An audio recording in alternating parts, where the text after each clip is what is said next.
Ah, vous êtes beaucoup à nous reparler de 2018 et du Ballon d'Or. Cette année-là, c'est Modric qui l'a, il remporte la Ligue des Champions et il amène la Croatie dans une finale de Coupe du Monde. C'est historique, c'est incroyable ce qu'il fait. En fait, je pense que pour cette année-là, et comme certaines années, faut pas oublier que c'est les journalistes qui votent et qu'en fait, nous, les Bleus, gagnons la Coupe du Monde. Mais en fait, on est tellement une équipe, il n'y a pas vraiment de grosses individualités qui ressortent. J'imagine qu'il y a eu pas mal de votes, je me souviens plus, mais pour Varane qui remporte la Coupe du Monde plus la Ligue des Champions. T'en as d'autres qui sont allés vers Grisou. T'en as beaucoup d'autres aussi qui sont allés vers Mbappé. Enfin voilà, on est tellement un gros collectif sur la Coupe du Monde 2018, je trouve, que les votes sont éparpillés malheureusement.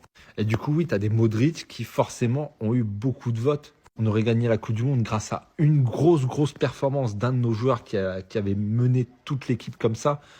Il aurait eu ce ballon d'or. Mais en fait, voilà, c'est le risque des votes comme ça, c'est que bah ça split entre guillemets les votes et au final, tu te retrouves avec un Varane qui a quelques voix, un Grisou qui a quelques voix, un Mbappé qui a quelques voix, etc. Et un Modric qui a plus de voix que ces trois-là individuellement et forcément, ça donne un Modric ballon d'or.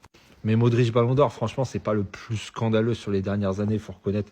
Il fait une saison de malade. Et ce qu'il fait pour la Croatie, encore même en 2022, c'est incroyable.